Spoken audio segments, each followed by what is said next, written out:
You're listening to Rainier Avenue Radio World. Check us out on social media. Facebook and Instagram, Rainier Avenue Radio World, and on Twitter at Rainier Av Radio. And welcome to our live studio audience for another exciting edition of Did You Know? And here we go with round one. Did you know? COVID vaccine is free and easy to get. You don't need insurance or an appointment to get your vaccine. Vaccines are available at many locations near you. And now we're going to double the value. Did you know? The COVID-19 vaccine is always free of cost. You can visit pharmacies, community health centers, and other health providers in your neighborhood. And now for the lightning round. Did you know? The Delta variant of COVID is a mutation that has health experts worried because it's twice as contagious. Then for our finale. Did you know? The best way to protect yourself from the COVID Delta variant is to get fully vaccinated. Get your vaccine today. Find out more at kingcounty.gov/vaccine. Did you know? We got the feeling now. Yeah. R&B, soul, funk, 50s, 60s, 70s, 80s. We give you all that and more on Star Time. Join me, Paul Pearson, for a 2-hour trip through the history of R&B. A new episode every week on Wednesday at 2 p.m. Come and get the feeling on Star Time on Rainier Avenue Radio World.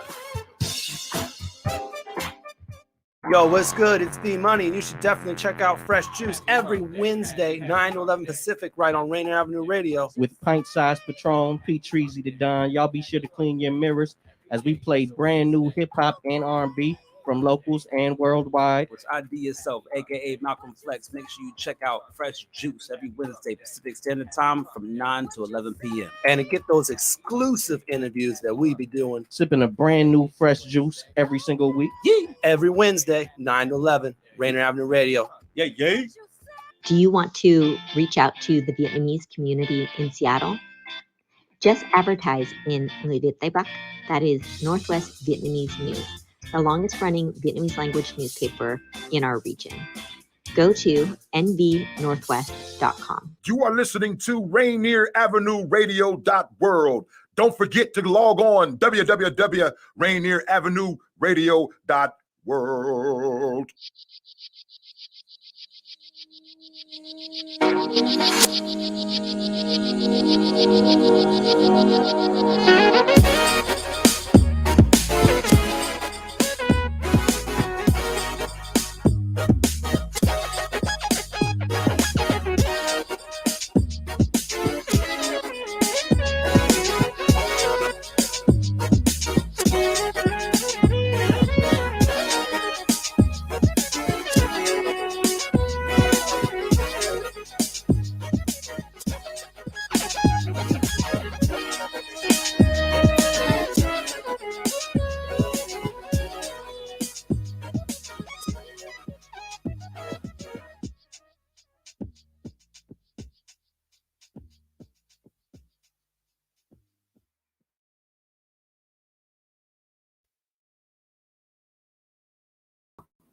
Hello, everyone.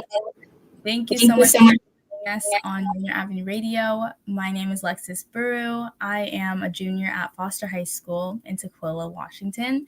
And today you are all gathered here to join us for the Seattle Martin Luther King Organizing Coalition's annual youth event.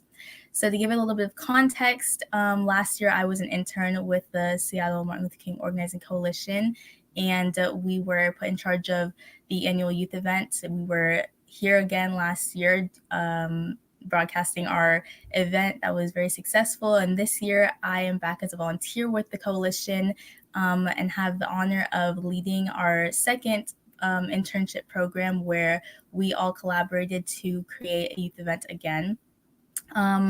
We have 4 young interns who have been doing amazing work this planning season in uplifting the legacy of Martin Luther King Jr. and bringing their lived experiences as youth to this program to share with all of you, as well as honoring our theme for both the youth event and the overall march and rally of education, truth and education, and our specific theme, reclaiming the narrative. So to begin, we are going to show a performance from a young student named Gifty. She's going to be singing the Black National Anthem, Lift Every Voice and Sing. So that will be playing shortly. We hope you enjoy. Lift every voice and sing till earth and heaven ring, ring with the harmonies of liberty. Let our rejoicing rise high as the listening skies. Let it resound loud as the rolling sea. Sing a song full of the faith that the dark past has taught us. Sing a song full of the faith that the present has brought us. Facing the rising sun of our new day begun. Let us march on till victory is won.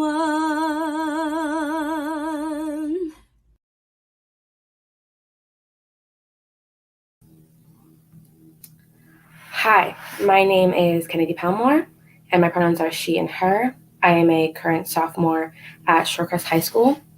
I play softball. I play high school and select softball. I am one of the co-founders and president of Womenism Club, which we started this year, and I've been involved in my school's BSU. And this year, I'm excited to be an intern for the Seattle MLK Coalition. I found out about this internship through one of my friends because she thought I would be a good candidate and thought it would be something I would thoroughly enjoy. It sounded like a super cool opportunity to help and be more involved in my community, so I applied right away. Martin Luther King Jr. did so much for the Black community, and I am passionate about being a part of an organization that helps to continue his message. It helps me believe that even though I might not see changes as fast as I'd like to, that doesn't mean it's not worth fighting for. Being an intern with the Seattle MLK Coalition has been a great learning experience for me, and I have enjoyed working with everyone to create something for our community. I really hope you enjoy what we have put together for you to celebrate Martin Luther King Jr.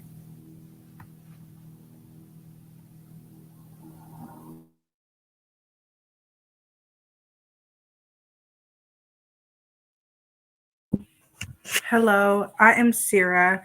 I am a sophomore at Kent Meridian High School here in Kent, Washington.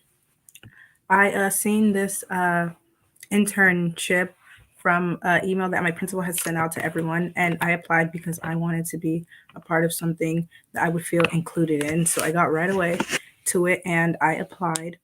Like Kennedy said, I joined this to carry out Martin Luther King's legacy and just keep on working on it.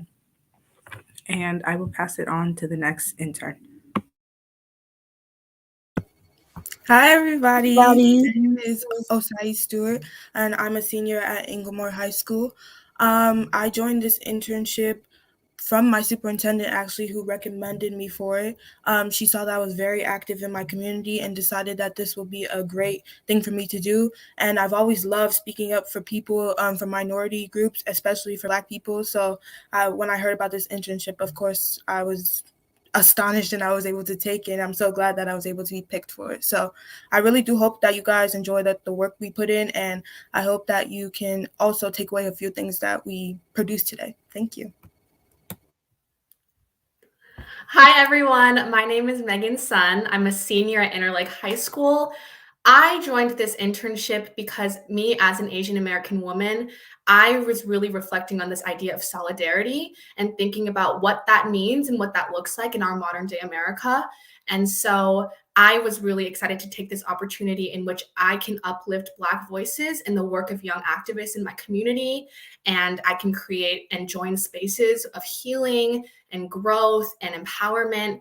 And I really hope you guys enjoy our event. I love this theme of teaching the truth. I believe that when we take our truth and we own it and we stand firm in it, we can develop better senses of our own cultural and racial identities, but also uplift young leaders to become artists and creators and activists.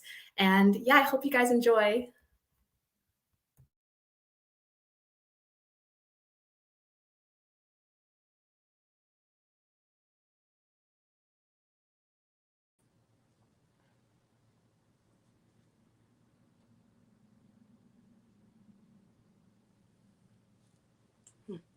What's up, everybody? Let me just start off by saying this.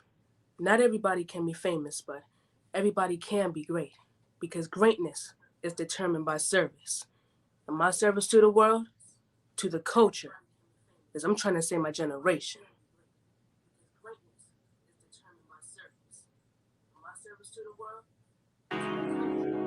Trying to save my generation. Look. Trying to save my generation. Oh, trying to save my generation. Look. Trying to save my generation. Yeah. Always have food on the table, so you could call me blessed. Never had us on drugs, I have a mouth full of regrets. Haters trying to poison me, they couldn't give it a rest. I just ignore them, keep moving, they get no satisfaction. All these rappers sounding this and giving the same lessons. They lost the meaning of hip-hop, lost the meaning of rap. They want to fancy, yet they just keep on killing themselves. Cause of one is laughing, cause we do the job for them. The stench of dead black bodies got to fill up the world. So the police don't take us just to block out the smell. How you a brother and have the nerve to say Black Lives Matter? And then go back to your block and start killing one another. You betrayed it in my eyes, I lost respect for you. Why can't they learn that game bang and don't do a thing for you? I'm trying to save my generation before it's too late. Trying to save them before the cops trying to take me away. The gun go both ways, got nowhere else to run. Running from his people and now he's running from the cops. Turns fears on the sides and let them paralyze. Lost all hope and now he's just ready to die. How we let this happen, how we not allow this to roll. If we are brothers, then why you always treat me so cold? In the same game, but we team up with the enemy. Making a revolution, call me public enemy.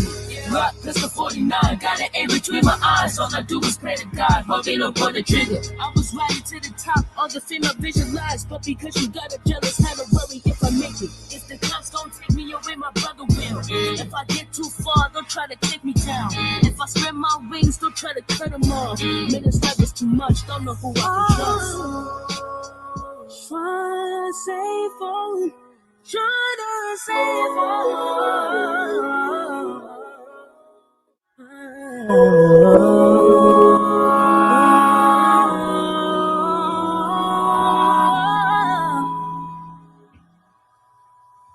Try to save on, try to save on.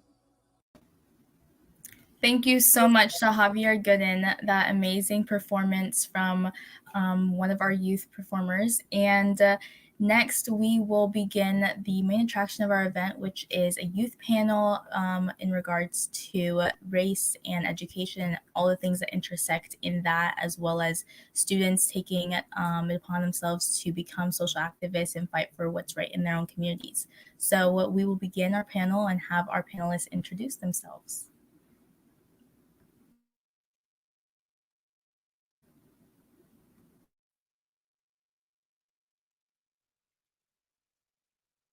I can start. Hi, my name's Amal Roble. I am a senior at Interlake High School, and I use she, her pronouns.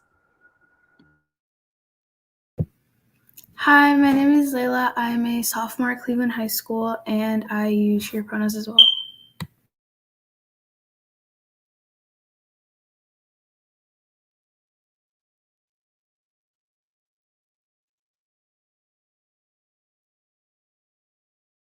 Okay, I'm going to ask the first question to both of you.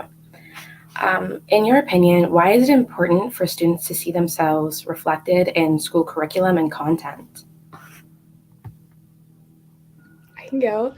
I think the books and content that students are exposed to definitely play a powerful role in identity information. And a hypothetical, if you were to ask a group of students to draw like a famous scientist, I think 9 times out of 10, they will draw an old white man. We learn about Charles Darwin, but we don't learn about Percy Julian, who actually invented cortisone, which like changed the game of medicine. And I am a young Black girl who actually wants to go into medicine. So I've made it my priority to go out of my way to research people like him. Would have been a lot nicer if I were to learn it in school for sure. But I think it's important to see representation because it inspires you and it like helps build your identity. But not only that, I think that there needs to be teachers of color too, who teach the content.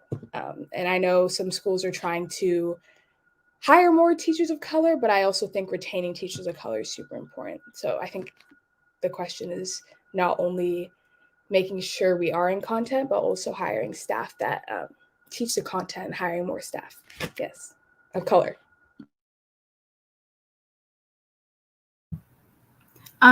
Real quick before I talk, I just want to apologize for the smoke alarm going off. It might go off a little bit. So just if you hear like a sound in the background, that's what it is. I think that it's very important to hire Black teachers, like Amal said, and also like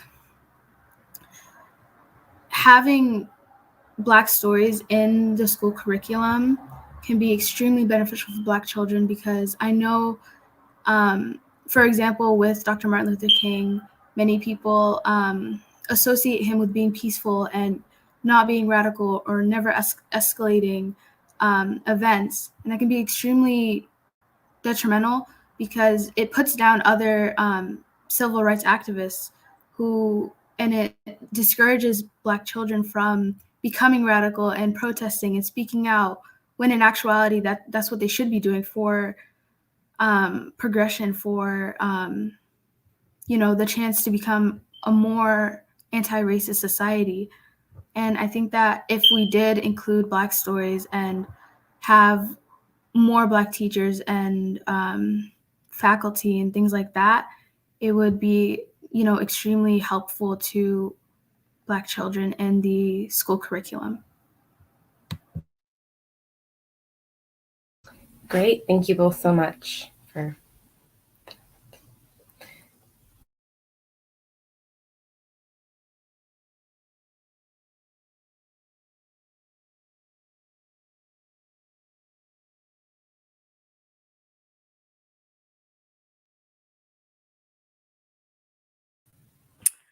Hi, the next set of questions is asked by me. It's kind of a two-way question, but I'm asking this to Layla and Michaela. Why do you think so many Black history stories, such as Emmett Till, the Tulsa Massacre, etc., have been falsely taught or written out of curriculums? And what lessons or ideas do you wish you would have been taught when you were in school?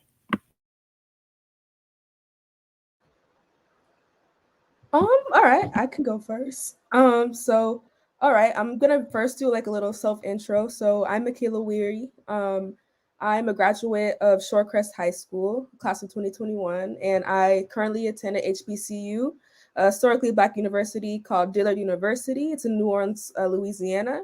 And I would inspire everybody on this call and watching to attend HBCU, by the way, at least apply.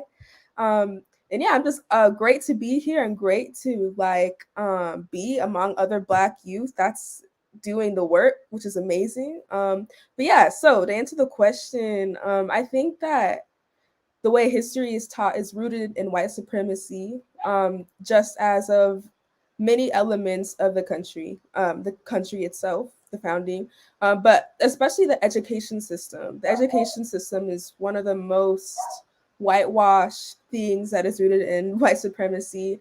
And that is because there's this false narrative or miseducation that white people want to put out. Like, education is power. And if you're educated by the right people, then that's powerful. And so what they want to do is kind of put this false history of America out there, a whitewashed version. So I think that definitely as a community, what we can do is go to institutions and places that have resources to educate us with the right stuff. And I definitely think you wouldn't find that at a PWI. I'm just gonna say it now, but just because the whole education system, once you really look into it, it's all rooted in white supremacy, and they're only gonna teach you what they want to teach you. And so, yeah. So what I do is go to an institution that really cares about your education and wants to teach the right history. Yeah, I agree 100%. I think a portion of white supremacy works by telling us false narratives and teaching us from like a young age that it's not good to speak out. It's not, effective to speak out. And the right way is to be peaceful and, go through the justice system, which like doesn't actually give us any change. And I think that it could be so beneficial for kids of all races to just learn about prominent Black figures like Stokely Carmichael, like Angela Davis, like, Assata Shakur, all of those different people and all of the challenges that they faced so that it can prepare them for the real world when they go out there and, they would encounter, I don't know, something they saw on social media, like a video of police brutality, and then they would know, like, it's not that person's fault. It's just the system that we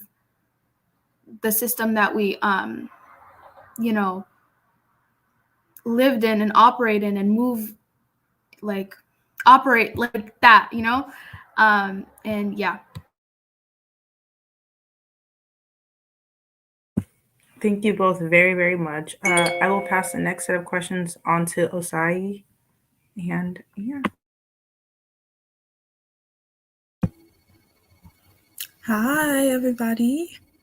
Okay, so my next set of questions are for Amal and Dianica. Is that how you pronounce your name? Perfect. Dianica, what a beautiful name. So first of all, Amal, I wanted to highlight, I love what you said about working in the medical field. I feel like not many Black women, we don't see many representation, like you said, in teachers, let alone in the medical field. As we've seen right now, I just want to highlight there is a mass thing in the news right now of Black women who are dying to pregnancy-related deaths because we are not being heard, we are not being listened to. So to hear somebody that looks like you go in the medical field, I just want to applaud you right there and just tell you to keep going. It's gonna get hard, but please do keep going because we need more people like you. So with that being said, my next question is, like, in your ideal world, as a BIPOC student, what would schools do that would help empower students like you? Or what can schools do to help empower students like you?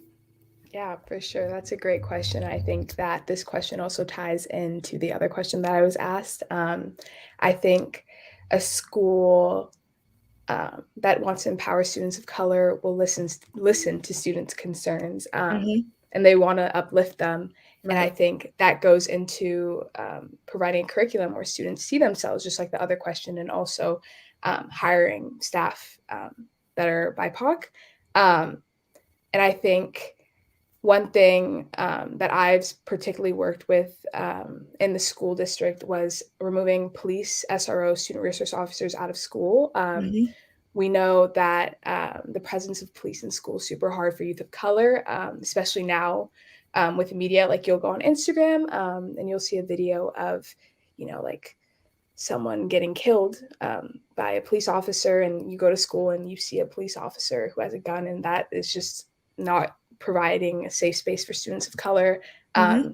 So I think, and also a fun fact is SROs have never, they were put in place to stop school shootings, but have never stopped a single school shooting. So right. I think just simply the presence of police in school is super detrimental for students of color. So a school that wants to empower and uplift BIPOC students would not put police in schools to make students feel unsafe. So I think those are a few of the things that I think schools should do. Yes, that is so powerful. I completely agree. I think that, if we are supposed to have people that are truly supposed to protect us, then we wouldn't need them in schools. I think having SROs in schools make students of color actually feel more threatened than having them in school. So thank you so much for highlighting that, Amal. Deonica, the same question to you. What do you think schools can do that can help BIPOC students feel more empowered?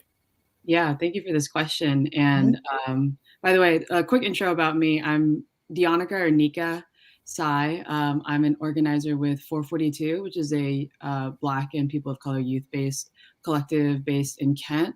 And one of our primary campaigns is actually to get SROs out of school. So honestly, just echoing so much of what Amal said about the presence of police in schools, I think when we put it simply, it's very obvious that like the presence of police, the role of the police is to police people. When we put police in schools, their job is to police people, regardless of like whatever many people like to say about safety or discipline or whatever. Like the role of a cop is to police. And so when we put cops in schools, they will police students. That's their job.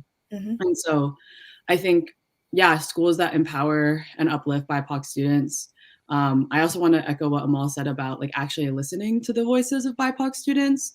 I think so often, and part of the reason why we have such strong police presence in schools, especially in South Seattle, especially in South King County, is because the school districts are often listening to, I think, less important stakeholders, right? Like they're listening to community members who care about like keeping their, oftentimes like rich white community members who are simply invested in like policing students out of school or pushing BIPOC students out of the classroom, or even like parents sometimes, but are not listening to the voices of students. And then like what we get is schools that are not actually empowering students, where students are not, in healthy learning environments. So I think along with, so much was said about content and curriculum and the importance of that, and like really, really want to lift that up.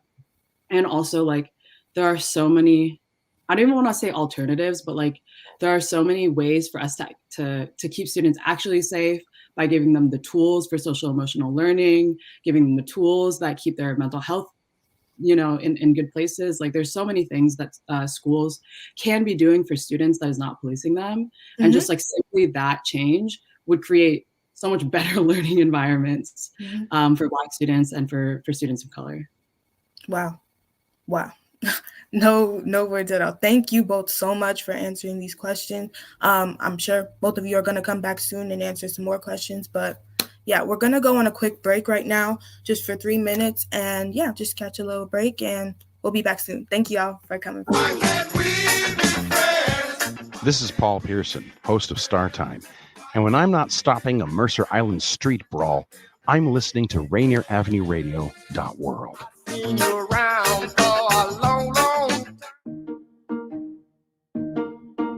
You probably have questions about COVID vaccines. Here are some answers about how they're being made. How are COVID vaccines being produced faster? Usually, vaccine testing and production are separate steps. But because of the pandemic, vaccines are being developed on parallel tracks. So both steps are happening, just at the same time. How are the vaccines being tested? Right now, several different COVID vaccines are in testing. Each go through multiple clinical trials with up to thousands of volunteers. How do vaccines get approved? Not all COVID vaccine versions will make it to the final stages of testing and approval. Produced vaccines that do not pass clinical trials will be destroyed. But for those that do pass, a team of medical experts will examine test results and possible side effects. If the vaccine is effective and safe, it gets approved and gets to you. Go to covidvaccinewa.org to learn more. A message from the state of Washington. Hi, it's your favorite Rainier Avenue radio host from the Clean Greens Living Live show. It's Queen Bree and Robin T. Our show is live every Thursday at 3:30 p.m. Pacific Standard Time with topics ranging from life on the farm, health and wellness, and race and social justice. We feature guests each week with expertise in activism, entrepreneurship, healing, and food justice. So come join your girls live every Thursdays at 3:30 p.m. Pacific Standard Time on the Clean Greens Living Live show. You can even call in and be a part of the show. See you then. Hi, I'm Mac McGregor, the host of the You Can Make a Difference show, which airs live every Friday at 12 noon PT time. On the You Can Make a Difference show, we shine a spotlight on people who are doing amazing things to make a positive difference in our communities and in our world. We talk about what inspired them to do the work and what inspires them to keep going, how they got their start, and how you can, if it inspires you, plug into their work. We can all do something that makes a difference. So tune in every Friday at noon to the You Can Make a Difference show with Mac McGregor. Are you a cultural producer who has been impacted by the pandemic? Four Culture is offering relief grants between $1,000 and $12,000 to cover your COVID-related losses and help you move forward with your creative work.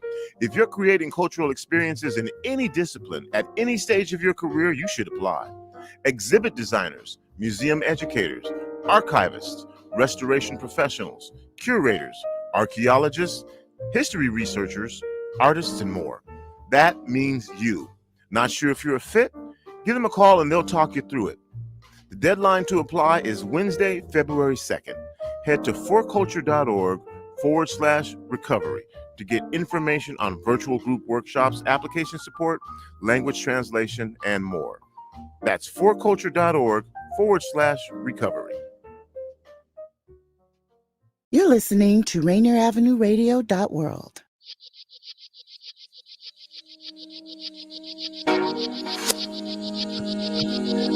Hello, everyone. Welcome back. We have had such a great start to event. We've heard from amazing singers and our amazing panelists. Y'all have been killing it, and I've just been so inspired hearing about how you guys would define what truth in education looks like and hearing from your experiences. So we're just going to keep building off of that and keep that energy going. So to Michaela and Naomi, in what ways can we be empowering students to become activists, organizers, and creators like you guys in their schools and communities? Either one of you can go. Oh, okay. I can go. Okay, so I believe that to become an activist or to be involved in your community and like to make a change, I feel like you have to actually understand the things that are happening around you. And I feel like that's rooted in like the way that like Amal was saying in the beginning, the way the education system teaches you about the problems that are around you is very rooted in like kids wanting to become activists.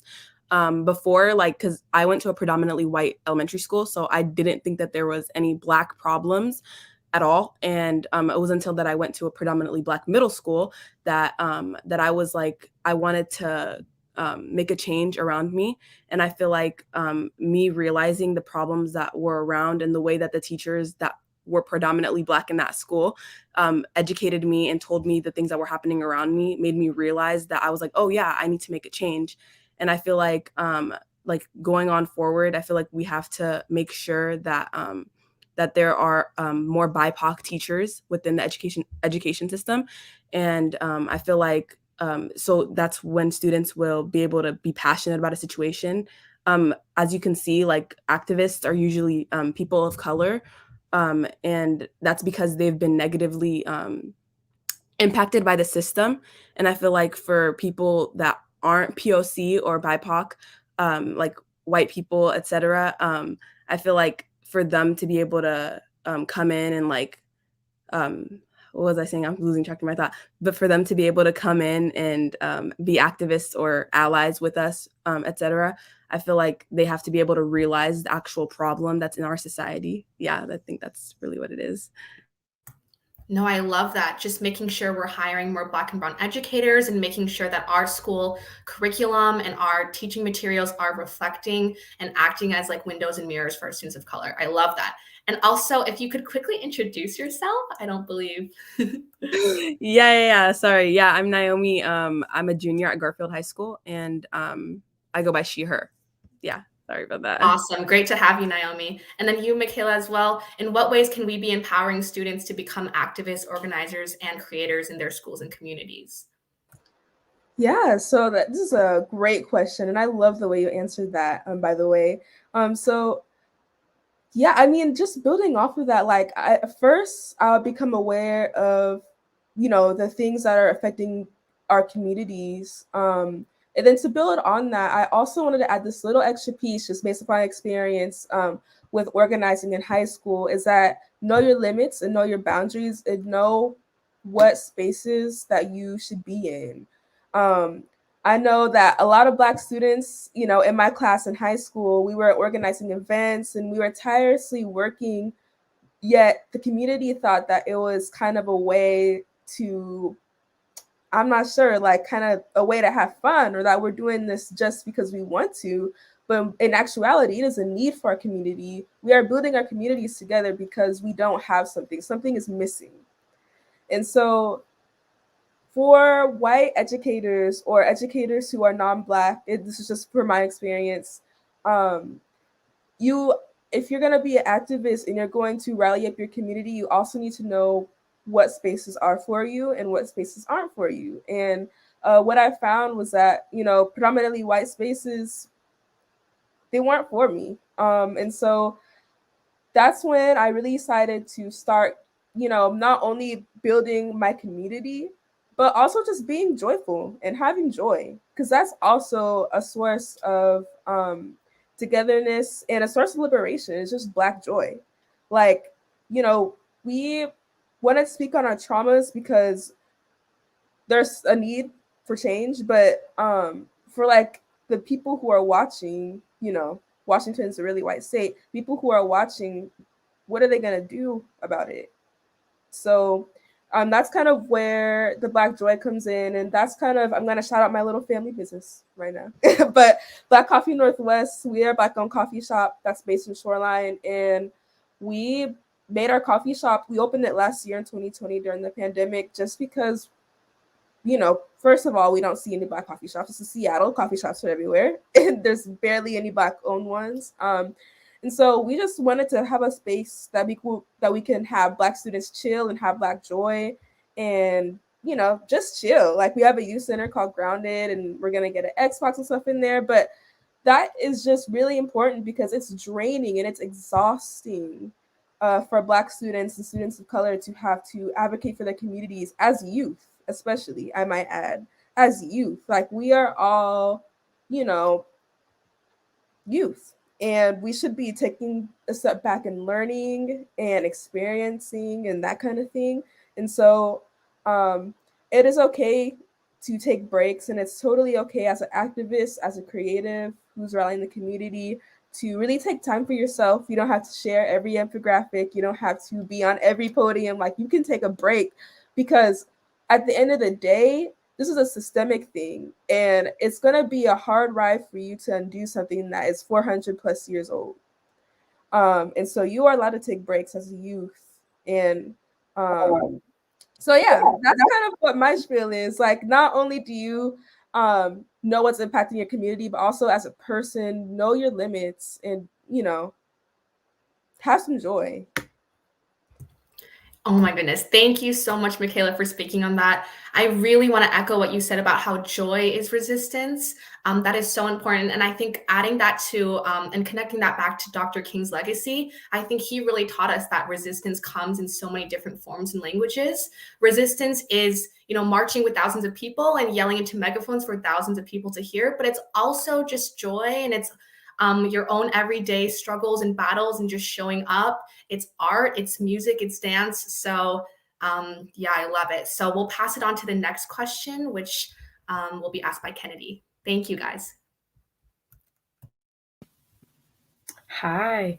Wow, thank you, Naomi and Michaela, for those thoughtful answers. So the next question will be answered by Layla and Nika.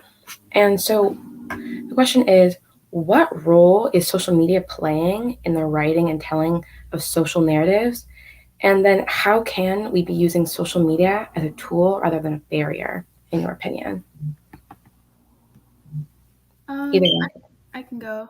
I think social media is like very impactful in the way that it can form beauty standards or change beauty standards, and it can also greatly impact social movements and protests. It's been super influential. Like, apps like Instagram and Facebook and TikTok have been super influential about spreading information and education, and also you know, videos of racism, homophobia, police brutality, things like that. But also recently we've seen the censorship of those things, and I think that's incredibly important to talk about and bring up, because if nobody talks about it, then it's not going to be mentioned. And like having information about these things, about marches and sit-ins and protests and things like that, spread out throughout the internet without any type of censorship, without any type of like blockage. Because I know on Instagram there's a setting where it's like it hides information about protests from you, like, and purposely, and it does that. And I think that if we can change that and overcome those methods of censorship, then we can start to use social media as a tool rather than as a barrier. Great, thank you. I completely agree with that. Nika? Yeah, I think my relationship to social media, particularly in the context of like movement space, is a complicated one. I think it is for all of us, because especially within the pandemic and especially within like youth organizing, I think social media is such an incredible tool in helping us reach and build bases of folks that like come from across many different backgrounds, or like reaching folks within a specific like area or subregion or like hyperlocal space. Like I think there's so much that tools that like we can use social media for. And I think obviously like it has its barriers. I think there's the saying that like the revolution will not be televised. And I've also, a good friend of mine once said like the revolution will not be infographicked. Like I think a lot of times our movements on social media, on Instagram, as like our lives are on Instagram, get boiled down into these pretty little pictures, right? But like the reality of organizing is that it's really messy, that it's really complex, that the struggles are real, that like folks are getting burnt out, that like the joy is there, that these amazing things happen, and not the complexity of that obviously can't be boiled down into these like, couple of pages of like cute little infographics. So I think it's a balance of like, it is such a helpful tool to be able to reach people, to be able to spread information. And also, of course, it has its limitations. And I think what's important about recognizing the role that social media can play within our movement is that like we want to use it to the degree that it is helpful to us. But at the end of the day, like the real action is happening like on the streets, right? The real like change is happening when we get together and organize, not just about like what you're sharing, as an infographic on your story, but like once you are agitated by that information that you see on social media, like what's the step after that? I think that's what's really important to understand when thinking about social media's relationship to our social movements. Thank you so much. I completely agree that like social media, of course, it's a great way to get the message out there, but then what are you going to do with that message and how are you going to act on that message? It's a great way to put it. Thank you so much. The next question, I will hand it off to Sierra, who will ask the next question. I just kind of want to echo what Layla said on the previous answer. I definitely do think we could use social media as a tool rather than a barrier. But my next question is for Michaela and Amal, and it's kind of 2 in 1. But do you feel BIPOC people are accurately represented in the media, and what effect does both positive and negative media representation have on you?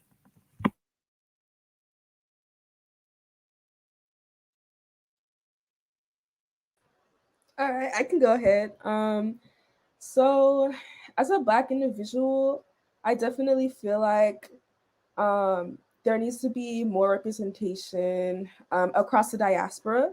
Diaspora in itself means dispersion, and our people are everywhere, and they come with different complexions, shapes, and sizes, and everything. And so I definitely think that there needs to be more diversity and diasporic representation of Black individuals.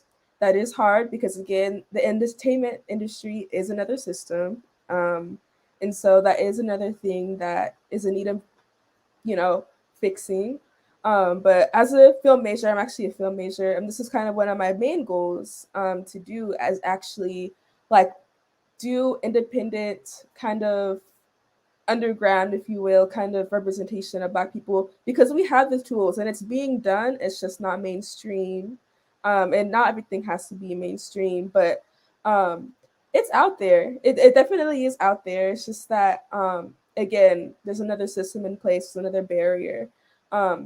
But I definitely think that on mainstream places, in streaming services, there needs to be, again, a more diverse kind of representation of Black individuals. It doesn't have, Blackness does not have one look, one sound, or one kind of oneness to it at all. Like, Africa is one of the most diverse places in the world. And so definitely I feel like representation is something that matters, and it definitely, as a Black individual, needs to be like big and not broaden. And I see a lot of that in things like colorism on TV, and like that's a huge one. I never see any woman with my complexion played in like any role, like not even bad roles, like any role. I do not see women with my complexion, and there's just a lot of things that are attacking Black individuals, Black creators from putting people that need to be put in those places. So I definitely think that there needs to be change representation in film and media. But I won't say that it's not being done. It's definitely being done. It's just another system.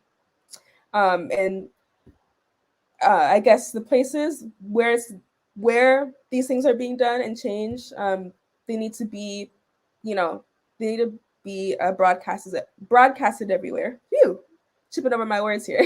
They need to be broadcasted so we could see ourselves. But I will say that the content is definitely out there. It's just not mainstream. I think you hit every point, Michaela. I definitely agree. And I think I really resonated with the point when you touched on colorism, because that is so real. And, like watching TV, not seeing people that look like you is like, it's crazy, and it definitely needs to change. And I think there's colorism, there's texturism. And I think the Black community, everyone looks so different, and there needs to be representation. And I think also on media, I think there needs to be just successful Black people presented, more Black doctors presented, more Black lawyers, more Black people in higher positions of power, to continue to empower the youth and inspire other people, other Black people. But yeah, I think you hit everything I was going to say. So. Thank you so much, Michaela and Amal. The next set of questions will be asked by Osai. Hi. Yes. I am loving this diversity in answers. I'm loving the responses that are given. I think that each and every single one of you, I don't think you guys know how powerful that you are when you speak about these things. I think, when Michaela and Amal touched on colorism, I think a lot of us can relate to the fact that we have not been seen in media. We have not been seen in TV shows, nothing like that. So to hear people speak about it that are also youth, it's just so encouraging. So again, thank y'all so much for coming. But we're going to ask the next question to Naomi and Deonica. So as we know, 2020 was a very, very hard year for us, for people of color in general, but for Black people specifically. We had a lot of protests, a lot of sit-ins, and a lot of demonstrations going on. So my question for you all is, do you guys think that marches, sit-ins, protests, and other ways to demonstrate civil rights and other social justice movements that can be negatively constructed in media have been positive or negative for the said movements? Yeah, so again, my name is Naomi Agawashihir, and I attend Garfield High School. I was thinking about that question a lot because I've seen it happen everywhere. I've been asked in schools in the beginning of the school year, etc. I feel like regardless on whether people are marching for pictures or anything else, at the end of the day, it's still spreading the cause or the movement. So even though it can be negative and obviously bad, it's still spreading it. I feel like, for example, George Floyd would not have received justice if the marches didn't happen at all. And so many other Black people that were affected and, whose lives were taken away by police officers, I feel like they would have never got justice. Many of them have not received justice yet, but many of them would not have gotten justice if we didn't do the things that we did. Obviously, a lot of people have opinions on the way that the situations went down, like the way the protests went and things like that. But at the end of the day, I feel like everything that happened gave us what we wanted. I don't want to say it like that, but it did what we wanted. We got justice for George Floyd. Right. I feel like as we're screaming in the streets, people that don't know about the situation are gonna be like, oh, well, why are these people angry? Why are they mad? What is going on? Then they're gonna go on their phones, they're gonna search it up, they're gonna do things like that. And I'm gonna highlight something on myself. I'm an Ethiopian American student, and I'm from the northern region of Ethiopia. I'm from Tigray, and there's a genocide currently happening there. And I feel like the protests and the things that we've done for it so far haven't done that much because it's not really pushed out there, but it has got the government's attention from different places, and things are being done about it simply because of our voices and the voices that we used. And yeah, that's what I'm saying. I feel like it has a positive impact regardless of the way that we do it. Right. Oh yeah, that I can completely agree to that. I've heard about the genocide in Tigray. Yes, and it like across the diaspora, there were so many African countries during, I think it was October or September, that were just going through so much. But Ethiopia and I think it's Sudan or one of those countries have stayed consistent in their not listening to their people, and it's incredibly sad. Deonica, the same questions to you. Yeah, I agree with so much of what Naomi said. I think yeah, like at the end of the day, there are no bad protesters in like the systems that we exist in, right? Like if we are resisting these systems, then like I like honestly don't have much to say about like the means by which you go about it, because like at the end of the day, like we're and like I think there's a balance of like wanting to be strategic about like the way that we move, but like we need people in the streets often. And I think also like it is true that so much of the action that our movements take is negatively construed in the media. But I think the reason for that is that mainstream media is not built for us. Mainstream media is built to maintain dominant culture, to maintain white supremacy, to maintain the systems that are in place, and shine a light on those as like the correct way.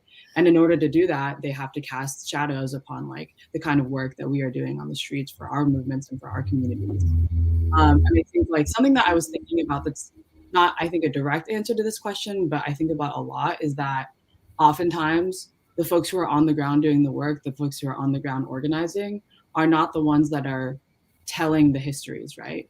That the folks who are in the movement are not the ones that write the histories that get told about the movement. How important it is for us to be creating our own like community-based media in which we are like writing down like what actually happened. And you know, our access to that is really limited, but I think it's so important for us, like when we are given the opportunity to like document those kinds of histories for ourselves, that we do so. I think too, like y'all were talking about like some of your like different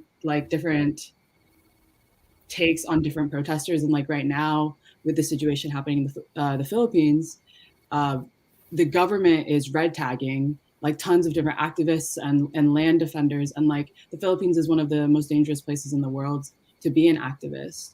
Wow. Because the government is so violent in its response to protests. And so, but at the end of the day, right, like I think oftentimes the depiction that our movements get, as much as we struggle with them, like we have to really work to create tight bonds within ourselves, to create strength and unities across our movements, so that like when the media tries to pin us against each other, we actually already have the relationships that can stay strong through those moments, you know. Oh, come on, word! Wow! Ooh! Wow!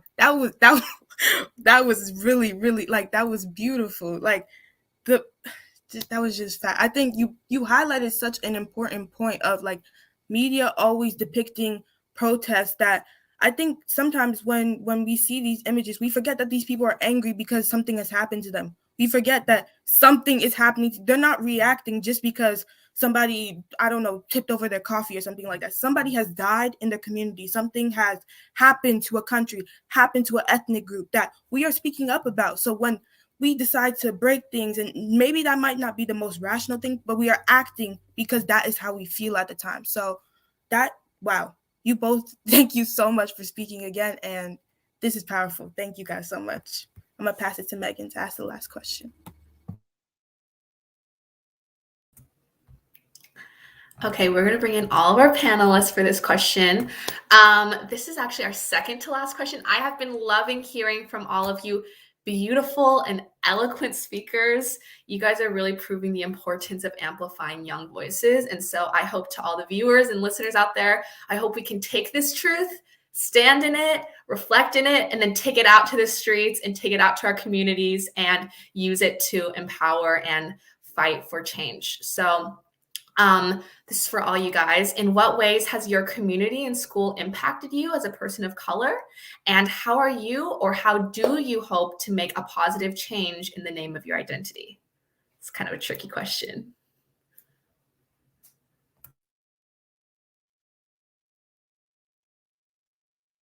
All right, I can go first. All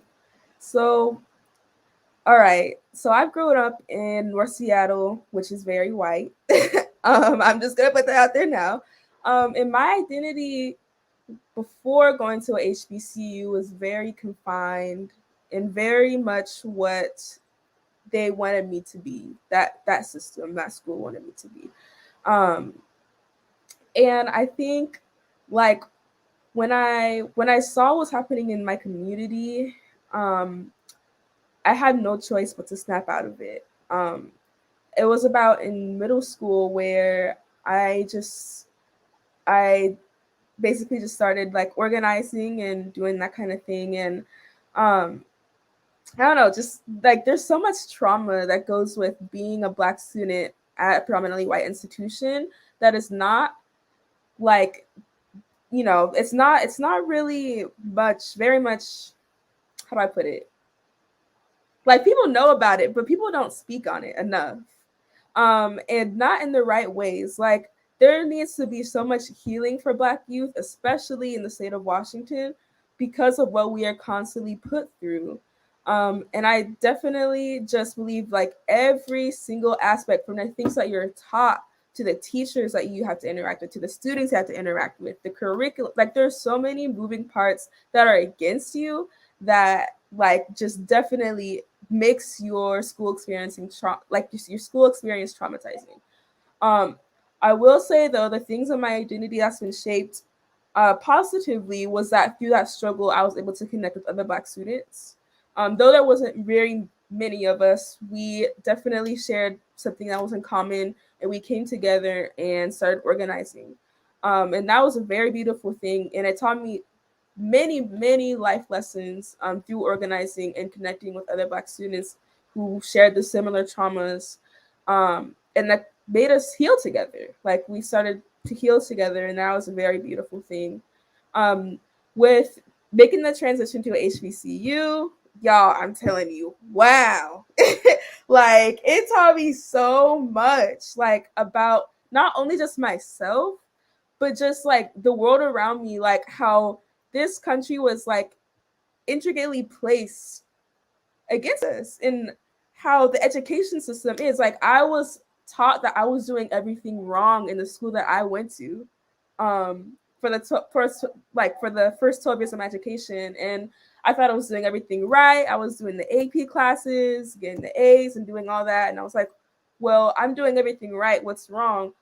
But I'm doing everything right for their system and not in my best interest. And so I definitely think getting this education, even though it's only been like my first semester, I've learned so much. Like, it's definitely like undid like so much trauma just being in a space where I can see myself. Like, I didn't get my first Black teacher until college. Like, that is crazy.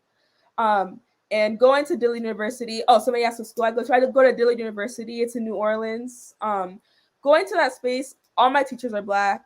All my classmates are Black.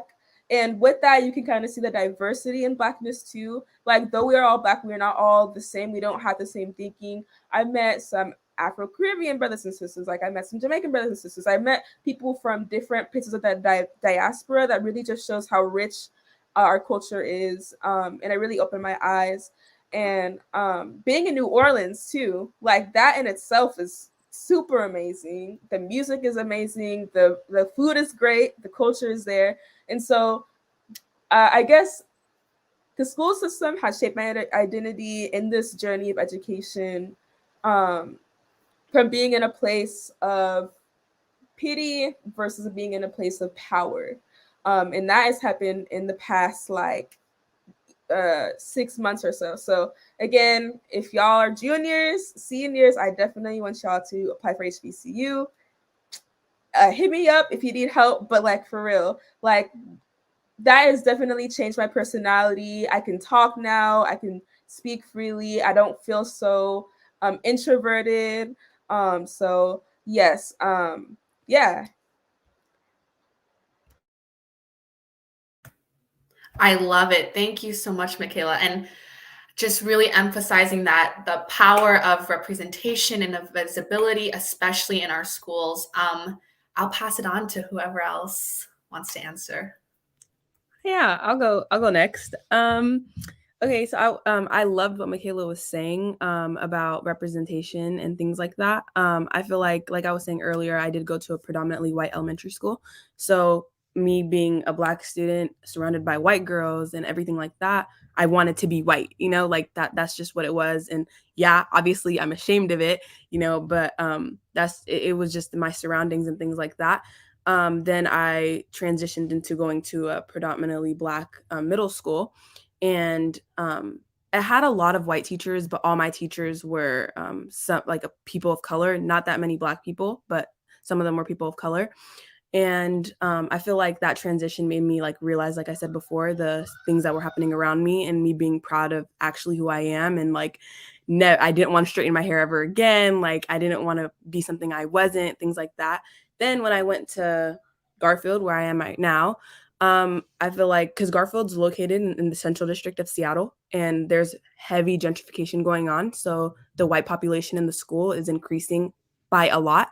I feel like because of my middle school transition and me being able to see the problems around me, me being actually proud of my Blackness, I realize the way that the gentrification that's happening and the way that it's affecting my school is bad. And I feel like that's what's made me actually talk about it and step up and do things like that about it. There's a AP thing. It's like honors kind of, and that's a very big situation that's happening at Garfield right now. It's full of white students. There's 1 to 3 Black students per AP class now. It's been heavily affecting Black students on a daily basis, making Black students become late to class because they don't see their friends. So they stay in the hallways and talk things like that. And I've been trying to be involved into changing this all because of my middle school transition. And I thank my mom for not sending me to a private school that was right next to my elementary school. But yeah, I feel like that's the way that the education system has affected my Blackness, just by the few Black teachers and by the amount of Black students that were in my 6th grade classrooms. I feel like that really changed the way that I viewed everything. Wow. Yeah, I can really relate to your story, Naomi, about wanting to be white and being ashamed of your racial and ethnic identity. So I'm really inspired and happy to hear that you've gotten to a place where you're standing proud in your Blackness. And I'm really glad that you're able to use it to engage in spaces where you are inspiring other people like myself. So I'll hand it off to whoever else wants to go. I can go. I really resonate with your story, Naomi. I have been in the Bellevue School District since kindergarten, and you guys know Bellevue, predominantly white, kindergarten through now senior year. I'm a Black Muslim woman, and it has been so hard for me to love every aspect of my identity growing up.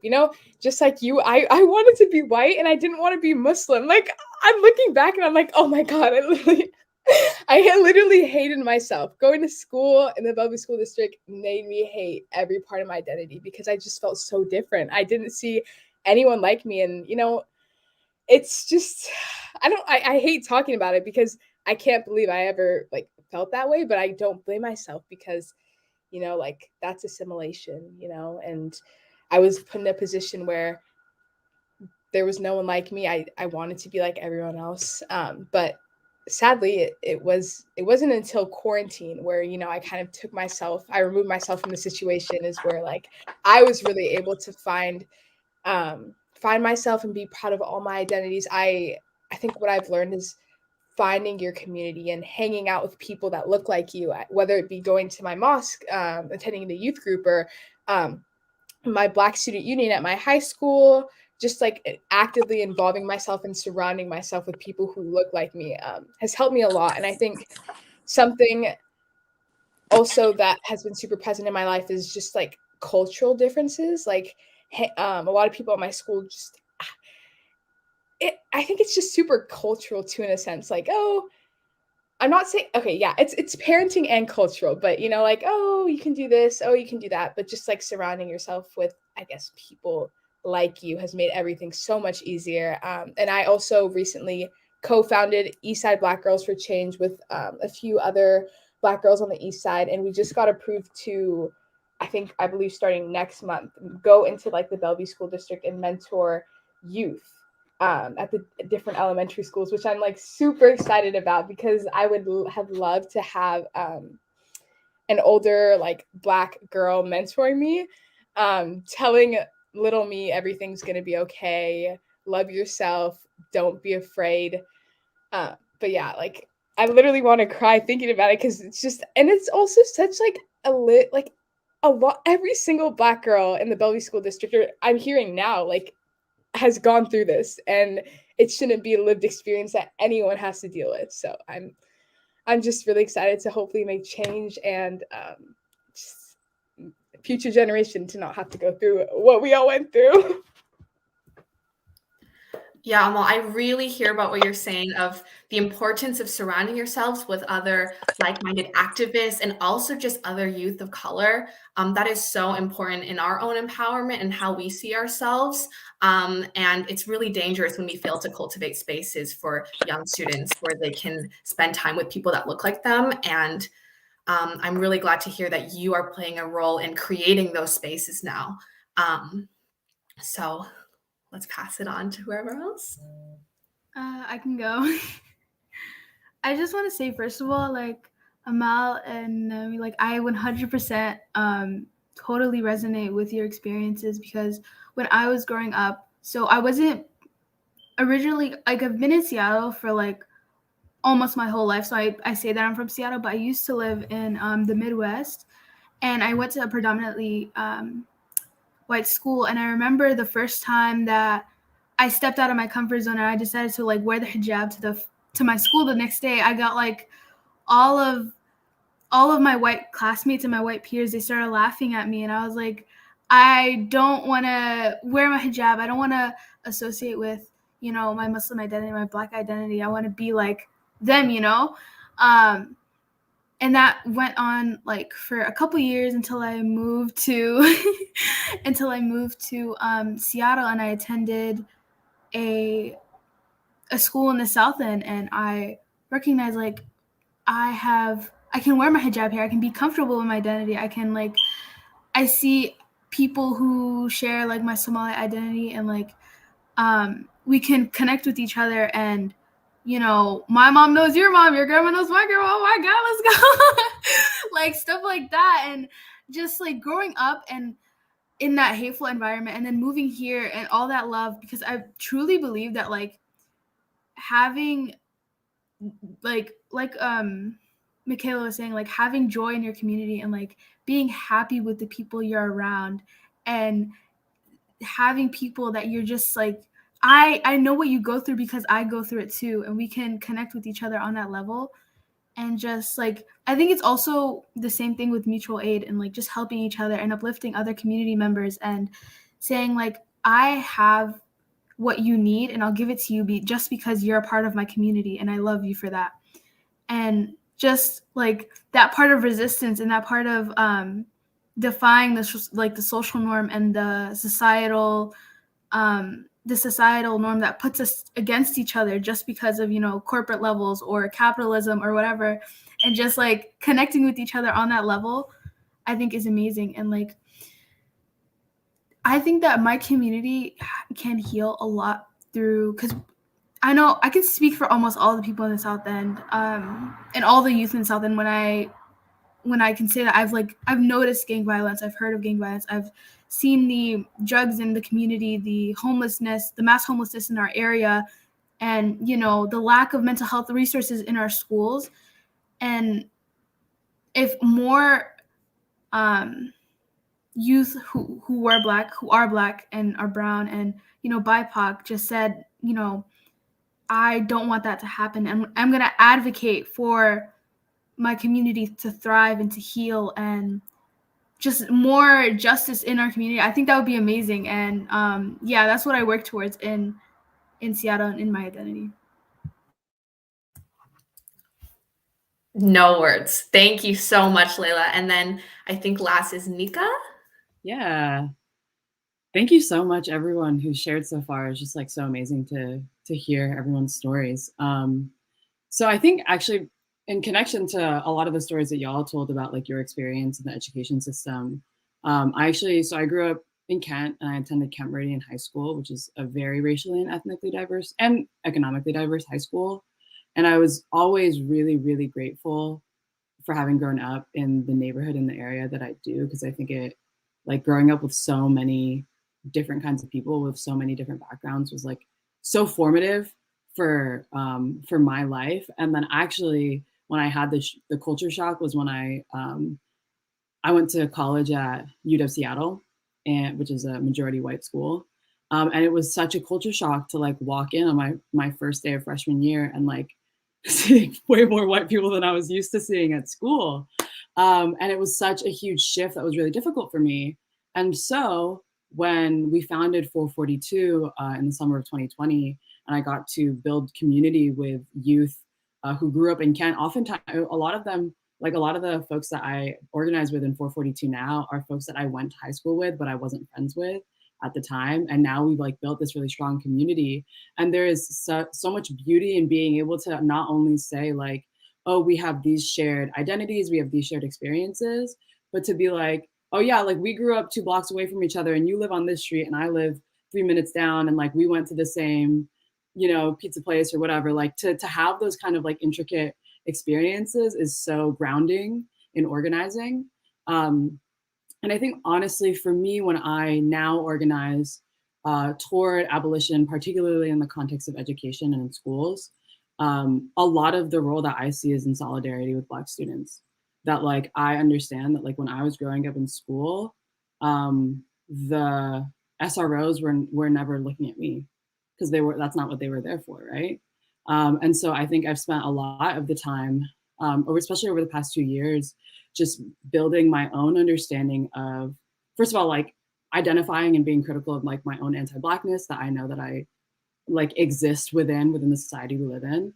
And also like growing in my ability to stand in solidarity with Black students, especially because like the kind of power and leverage that I have in certain rooms, being able to leverage that in order to uplift Black voices, in order to uplift Black students. Like I'm gonna shout out this book in case folks haven't read it yet. It's Push Out by Monique Morris. Yeah, all right. So this is Push Out by Monique Morris. It's about the criminalization of Black girls in schools. I spent the past 2 years doing a lot of like educational work on this particular content because it's a lot of it just tells the stories of like what so many Black girls experience growing up in the American education system and like what kind of steps we can take that we've all been talking about today within our education system to create learning environments that are safe and in which BIPOC students can thrive. And so I think I'm just very grateful for so many of the like diverse experiences and the relationships that I've had in just like my neighborhoods in Kent and being able to utilize those now in building power with my communities. Wow, thank you so much. I think everyone can agree with me that we really could not have brought on better panelists. Thank you all so much for your bravery and for your honesty and for sharing your stories. I wish we could keep talking about this forever. We're going to take a quick break and end with one last question. So stay tuned, everyone. Thank you. Rainier Avenue Radio, your community radio station will provide you with more information. Rainier Avenue Radio. Atlantic Street Center has been serving the children, youth, and families of the Seattle-King County area since 1910. We partner with families and communities to raise healthy, successful children and youth through services including counseling, early learning, youth development, domestic violence, and education support for school-aged children. Committed to serving the African-American community, Atlantic Street Center provides services and support for all marginalized people. Learn more at AtlanticStreetCenter.org. Rainier Avenue Radio presents All Music, All Day Saturday. Music, All Day Saturday. This is Edwin Bailey, Bulldog Blue, Jazz from the Cabinets. That's right. It's time once again for Jazz from the Cabinets with Big Poppy. Start Time. Thanks for tuning in. My name is Paul Pierce. This is Start Time. Saturdays, all music, all day. Reggae Hour, K-Fox Night. Looking for the perfect beat? Yeah, it's the beat of the Fox. Fresh Juice, D-Money and Myself, Too Money. Ice Ice Patron. Taylor Hart. Resistncia, the Northwest Rap Gang. DJ Medina, Chad Cheddar, Northwest Rap Gang. Sergio Lacour's Love Line. It's Sergio's Love Lines with Sergio Lacour. Go into the phone line. Tell her who we talking. Sea Monster Radio, Mo Jams. It's your jam. We're live. Welcome to Mo Jam Mondays. This is KZ of KZ Music Media. Caller Goddess for Mo Jam Mondays. Just my opinion. God is inspiration all day and all night. Saturdays on Rainier Avenue Radio.org. This is your Rainier Avenue Radio.world community update on the new City of Seattle Community Resource Hub, a one-stop online shop for city resources and information. Supported by the Seattle Department of Neighborhoods, the Community Resource Hub can be found at seattle.gov/resource hub. It's an online portal of city resources, information, and tools to help community members connect and engage with city government and with each other. That is seattle.gov/resource hub. Here's the bad news. You can catch the flu and COVID at the same time. At the same time? But the good news, you can get vaccinated against COVID and flu at the same time. At the same time?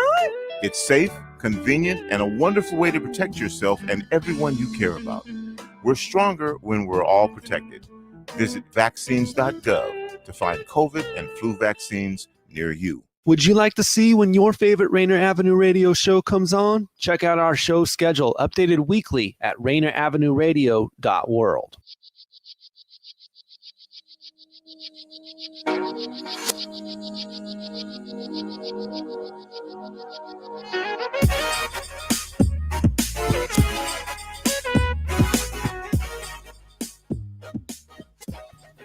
Hello, everyone. We are back from the break. I just wanted to highlight on what you guys were saying before. As someone who as well grew up in a very predominantly white area and white people surrounding me, it's hard to love yourself and appreciate yourself when the people around you don't look like you and the people who are desired in society don't look like you. And I think that you all said that very well. And so we have our last question for all of the panelists. It is, what does the legacy of MLK, John Lewis, and other civil rights activists mean to you? And can you elaborate on who inspires you?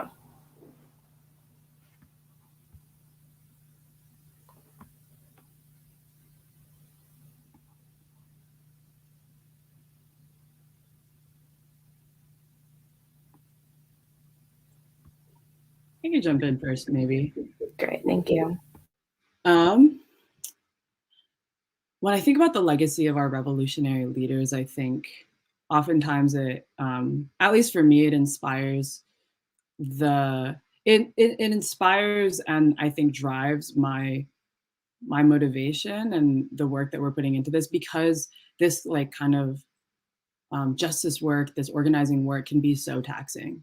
Right. And that it can, and like Michaela touched on, like the importance of taking care of ourselves, of finding joy, because it can be so taxing. And I think being able to like feel grounded by remembering the legacy of our revolutionary leaders can, I think, fuel that fire for me and reminding me like that things are possible, that the world that we're moving toward is possible because of understanding the ways that like folks in positions that we have been in, that experience the kind of systems that we experience, we're able to create change within their context, and that like we may not be doing the exact same thing, we may not be going about the exact same method, but we live in a very different world now. But we can look into the histories that exist within our communities and find not only resilience, but I think power, strategy. Like there's so much knowledge, there's so much richness and knowledge within our histories and like the histories of our movements to be able to learn from. And then could you repeat the second part of the question as well? Yes, can you elaborate on who inspires you? I think when I think of who inspires me, right, like off the bat, I really do just think of the folks that I organize with at 442 and in other places, because I think there's, at least for me, there's nothing more inspiring than like really believing in the relationships that I have and the people that I love. Because like, I think it's like looking at someone and believing in them so much. Like when I think about my comrades at 442, for example, when I like see those folks that I have so much love for and that I believe so much in their ability to create the world, to like set the path and create the world that we desire for ourselves, I think it can be so inspiring to me to know that they love me that much as well. To know that like other people are looking at me the way that, with the kind of love, with the kind of power, with the kind of inspiration that I look at my peers with. And like that reciprocal relationship can really drive us in maintaining like that like mutuality, that respect, that love, that care that will like move us forward, you know, ultimately. Thank you so much. Anyone else? I can go next. I think Dr. Martin Luther King, his legacy, it reminds me of the fight that the civil rights leaders in the past have, what they've done to get me to this point, so I could go to school, so I could, go to the grocery store, and like, so I could have all of these rights and then add on to that. And so I can go and, make my own mark on the world and try to further their work. I think that we can take what they've taught us and what the examples that they've shown us in organizing these protests and their methods of organizing, and build on that and take these current issues like the situation in Tigray, or like, current gentrification happening in Seattle, which is a huge problem, and like further inspire generations to come, and like, our sisters, our brothers, and get them also into the fight and bring them also in that conversation, because it matters just to them as much as it does to us. And, we won't be able to fully organize unless we get every single part of our community involved, because that's who it like impacts. And to get them all to like realize and wake up and see that, you shouldn't be working however many hours a day with no breaks. Like that's not humanly possible or healthy. And, realizing that it's not fair that you have to, take all of these, microaggressions and instances in your everyday life, which is very racially motivated. And for the second question, who inspires me, I would say definitely me being like a first generation African American. I would say my ancestors and like my mom and my grandma and the people, because for me, I've seen mutual aid has happened in the past with like, my my grandma sending money to my African relatives. Like that's, for me, that's mutual aid. And like having, in the past, my people helping each other, and me getting that background, and like my mom telling me those stories and my grandma telling me those stories is just insanely powerful to me. And it inspires me to go and do better and introduce those tactics and those methods to my other identity, living in South Seattle, like as a Black youth, that identity, and like taking that part and putting it there and like transitioning that into my work. And yeah. Great. Thank you.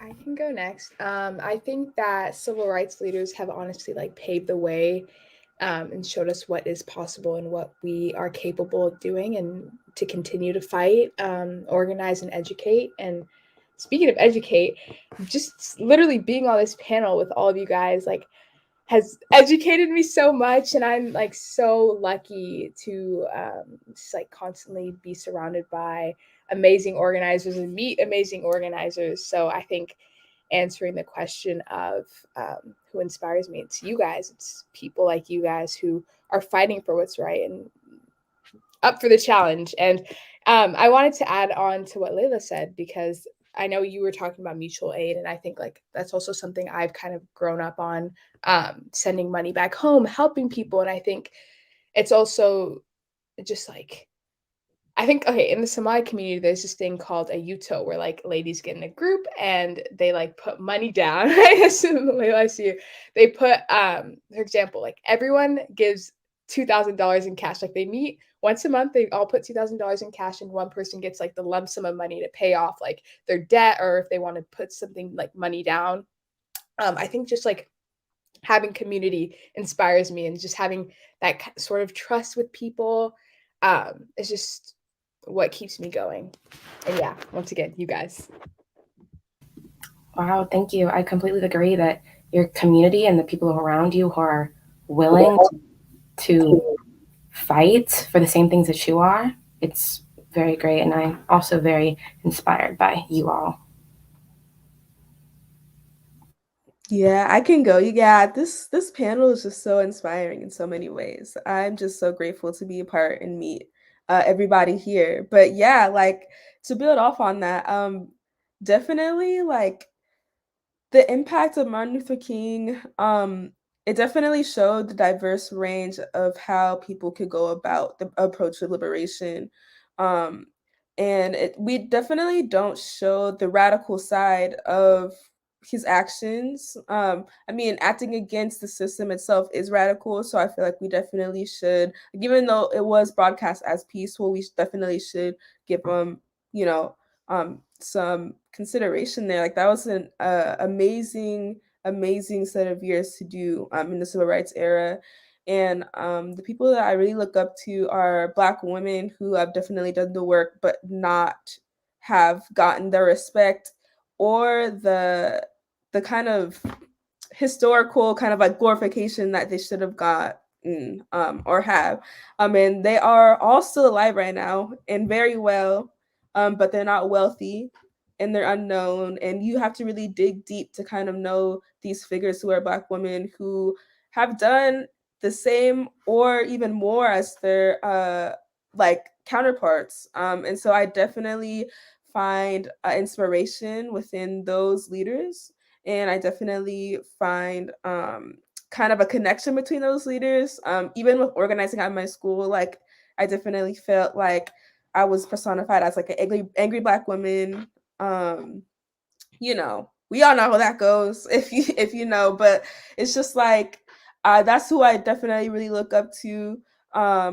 Yes, somebody said in the comment, yes, shout out Shakur, Angela Davis. Angela Davis is definitely one of my favorites. Her work and her books are like amazing, because I never really I thought it was crazy for feeling that like in my own community I'm still kind of like underlooked in my own community.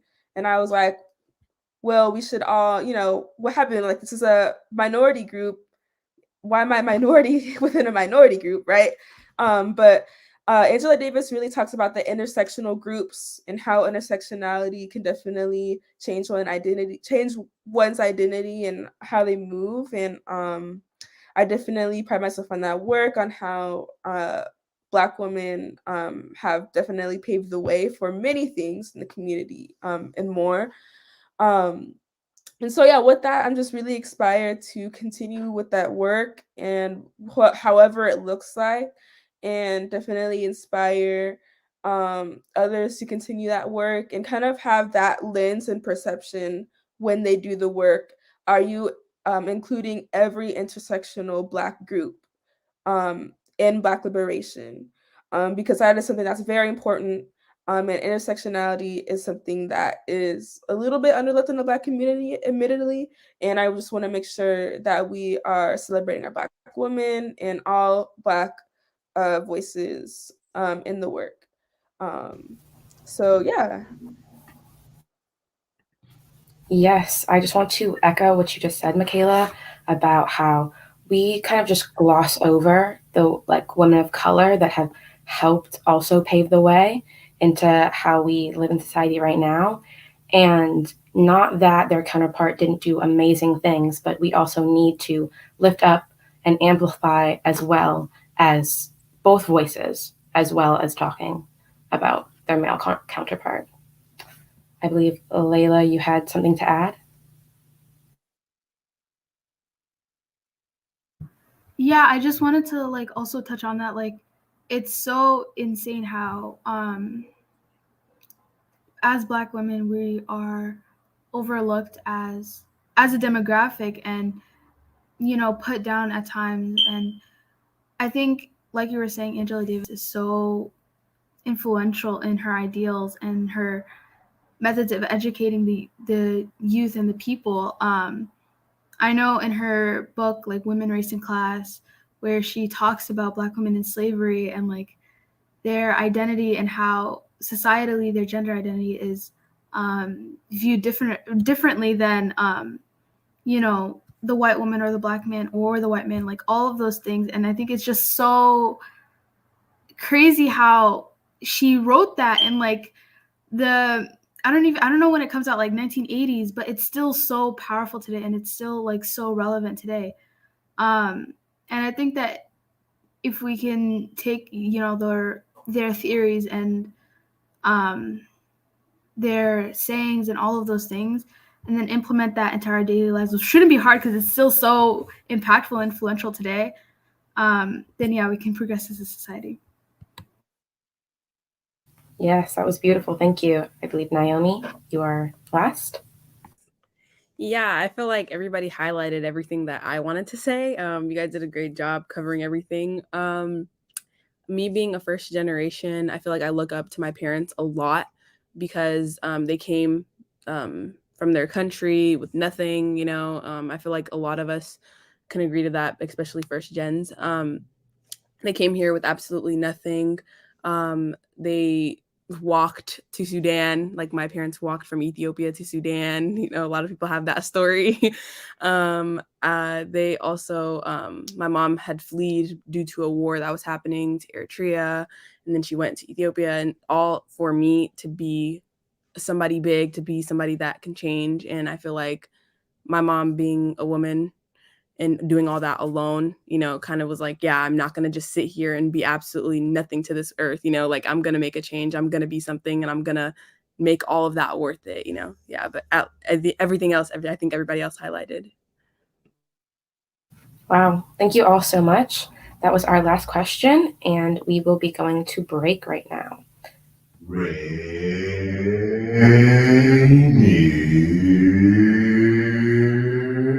Avenue Radio.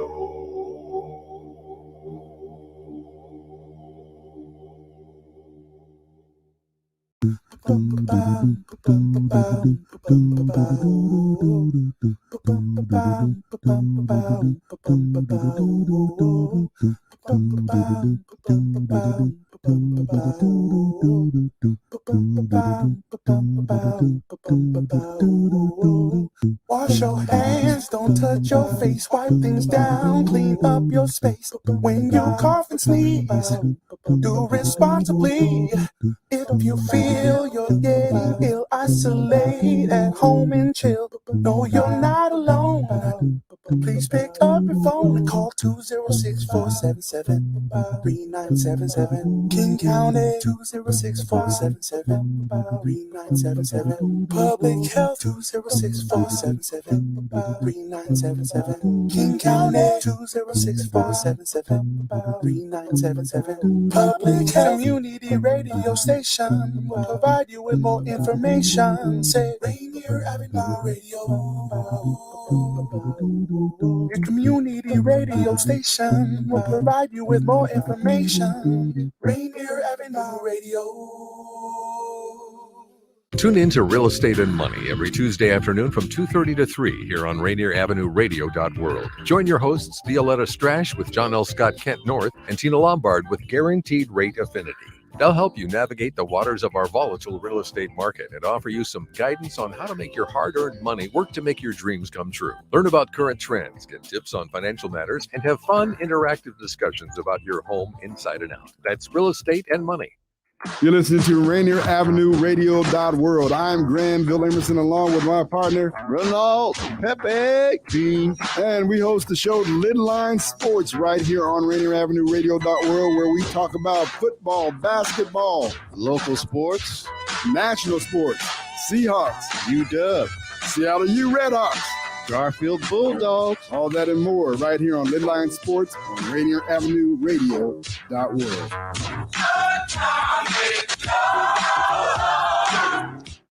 Welcome to the Fitness Corner. I'm your host, Mark Bryant, and you're going to get a whole total body workout on my show, starting off with a warm-up, aerobics, strength training, cool down, and stretching every Friday from 11:30 to 12 right here on Rainier Avenue Radio.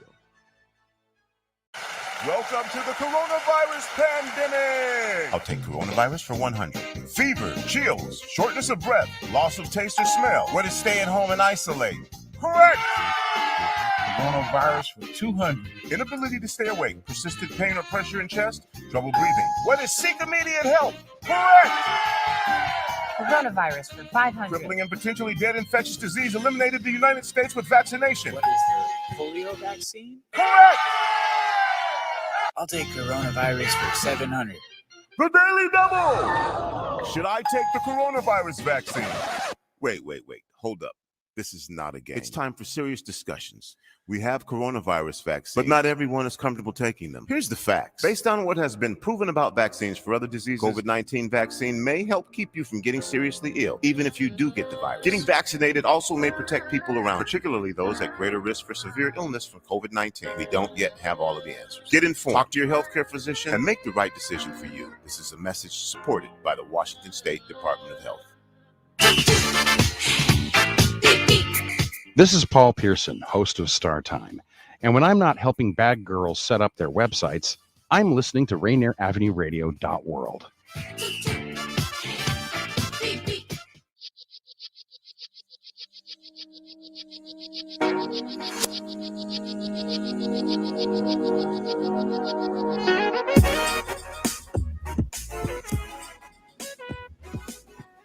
Okay, thank you all so much for joining us again after that break. I just want to give major props to all of our amazing panelists and, of course, the amazing interns who moderated such a powerful and beautiful panel. I'm just really in awe, and like Megan said, we couldn't have had a better lineup. Speaking of lineup, we do want to just give those shout outs to all those amazing organizations that our panelists said they were a part of, like Michaela with Black Coffee Northwest, Amal with Eastside Black Girls for Change, Layla with Beauty in Our Community, also Eastside Black Lives with Amal, the 442 with Nika, Saray Coffee with Naomi, as well as shopconjo.com, and also with Nika, the nourishbook.com. You can all find their amazing work and activism in those places. And again, just thank you all so much. We want to pass it over to a young student named Amina, who will be sharing a poem that she's written, and I'll pass the mic off to her to let her introduce herself and the inspiration for her piece. Hi, thank you, Alexis. My name is Amina Berhane. I'm a 15-year-old first-generation Eritrean American, and I'm also a sophomore at Shorecrest High School, which is in Shoreline, Washington. I don't actually have a name for these poems. It's 2 poems, and they're more so about my, I think I would say, dissociation from my heritage, my Blackness, and or my womanhood, and how that feeling has been aided and fueled by my environment and my experiences here in Shoreline. Thank you, and I hope you enjoy. The insidious desires entwined in our father's calls for freedom kept at bay by our impulse to assimilate. Manifestation's predetermined destination guides us west, and we all follow. Soon will our demise. Everything's better out west. The grass is greener out west. The water fresher out west, and God calls out west.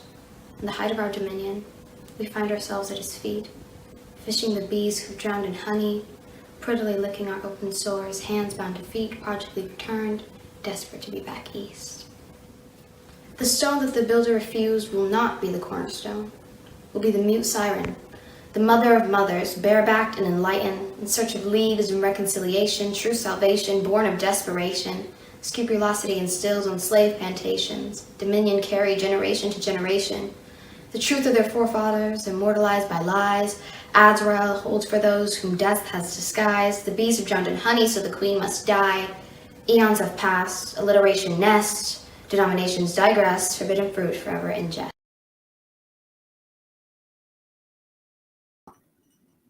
Thank you so much, Amina, for that really powerful piece and those amazing words. We do want to move on to the next stage of our event, which is just diving a little bit more deeper about this idea of, what is equity in education, what is truth in education. And there's a quote by Martin Luther King, of course, the man that we're celebrating in these events. The function of education is to teach one to think intensively and to think critically. Intelligence plus character, that is the goal of true education. And I think one thing we really want to emphasize is that as we're talking about what we need in our education system, like, ourselves being represented and reclaiming the narratives of certain stories and people, there's so many other social movements that intersect with what gives us quality education. There's so many other topics and, just ideals that are all overlapped and connect to education, and it's not just one siloed issue. And so to really talk about that in more detail, we're going to have our interns back on stage to give just a little bit more context to the different issues that we should still be fighting for in conjunction with education. So first we'll have Kennedy and Megan. Thank you so much, Alexis. Kennedy and I are here today to talk to you guys a little bit about an issue that really matters to us and that we really, really wanted to kind of dive deeper into with you guys. And like I was saying earlier, truth is power and truth is resistance. And when we own it and when we take it back, we can become empowered and we can grow and we can heal. And so I'll hand it off to Kennedy. Hi, yes. Today we are going to be talking about gentrification and how that is affecting us and people of color. Well, what is gentrification? Gentrification is when you have a more poor or urban neighborhood that mainly has minorities and people of color within it, and they are pushed out and bought out from wealthier, more white people. And especially in today's age, and especially you can see it a lot in Seattle, in just especially the central district, sorry. And so many of those neighborhoods and those areas were for so long predominantly Black and people of color and minorities.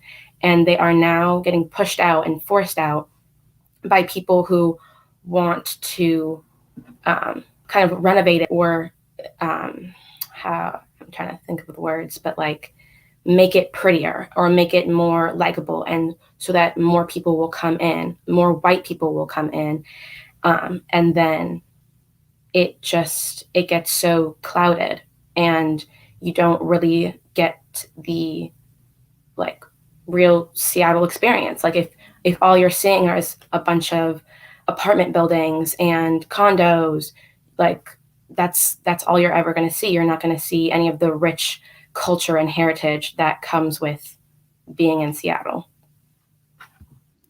Yeah, and I really want to add on to what Kennedy was saying about creating a community that is more likable and desirable. I think it's important to really examine how we are defining what likability and desirability is, right? Because when we invite these larger corporate organization or businesses, we are pushing out Black-owned businesses and businesses that are run by hardworking immigrants or people of color.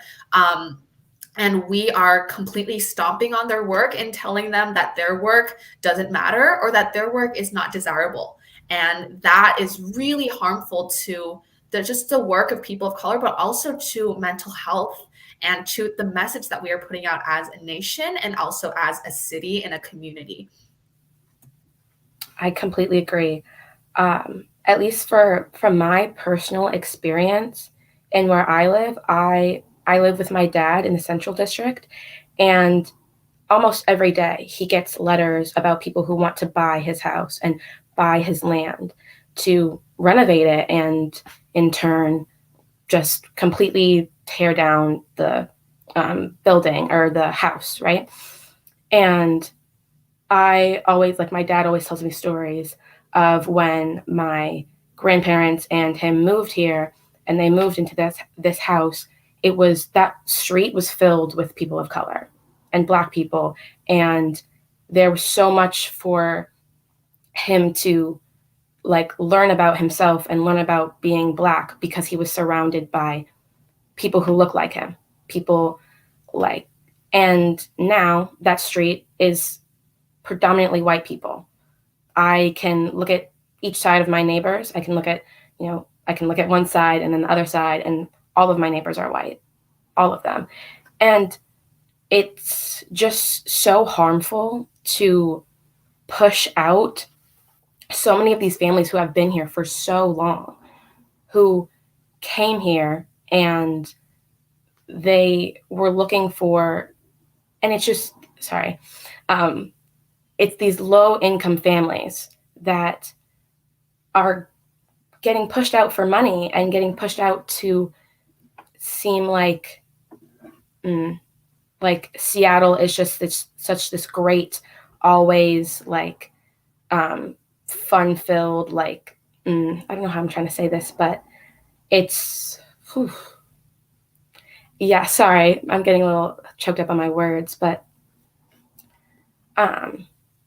it's sad, it's sad to see all of these families not be there anymore after being there for so long. And I just think that's such a harmful thing.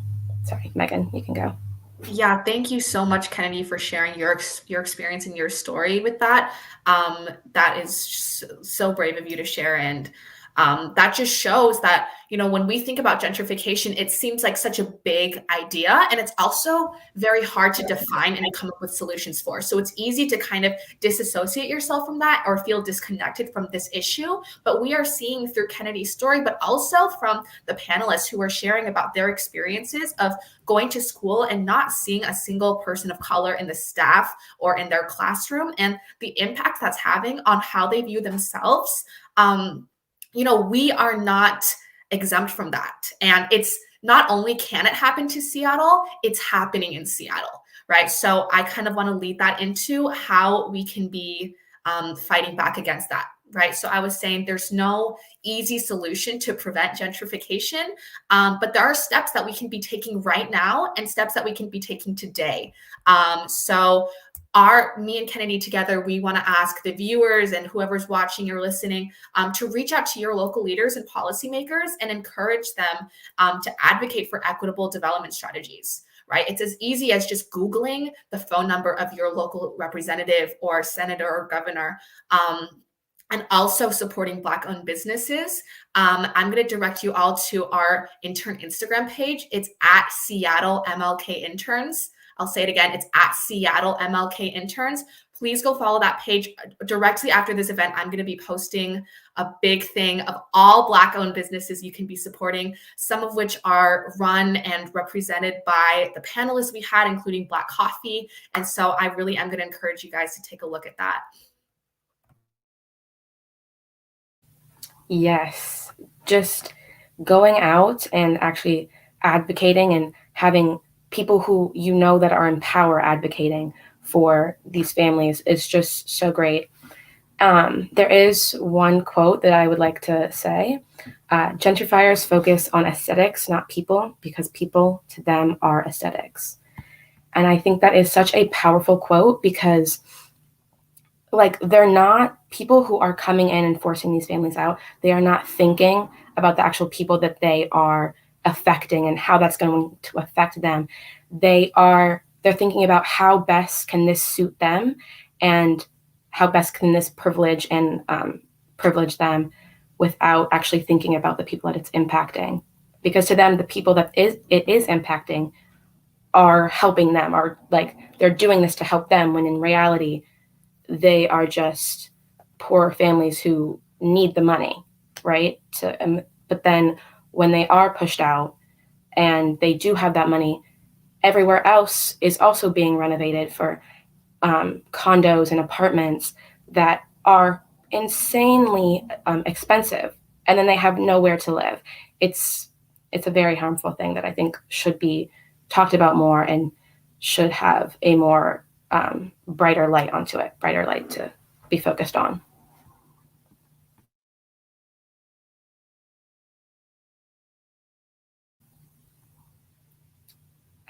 I believe, sorry.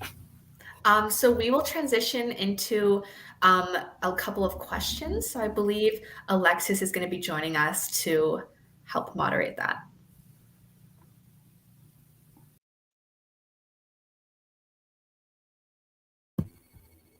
Or not. I don't know. Okay, so I guess we're going now, which is okay. Yeah. We're doing education reform. So our main topic, I heard a lot of you, Amal touched on it, Michaela touched on it, Naomi touched on it. Everyone basically touched on education reform. So we are talking about why representation in teachers matter and how we can just do more in our community about that. So to begin, we just want to ask you guys like a few questions, whoever's in the chat. How many of you guys have had a teacher of color through your K through 12 experience? And then if you can remember what grade it was, that would be great. So like just drop that down in the chat real quick and then we'll read responses. If you had them like 4th grade or 5th grade, 6th grade, it could be a math teacher, science teacher, gym teacher, it could be a substitute, like any teacher that like you've had, or if you didn't have a teacher of color, note that as well, like put that down in the chat, because I heard some of you guys say you've never had a teacher of color, which is incredibly sad. So yeah, I've never had a teacher of color, me too. 6th grade, Latina math teacher, that's beautiful.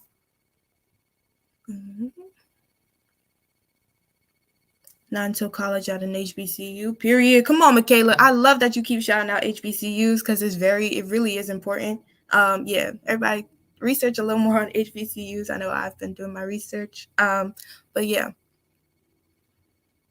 What else? Do we have any other things? Okay. So for those of you who did answer, like how did that make you feel? Like how did it make you feel to have a teacher of color in your classroom that looked like you? Do you want to answer real quick?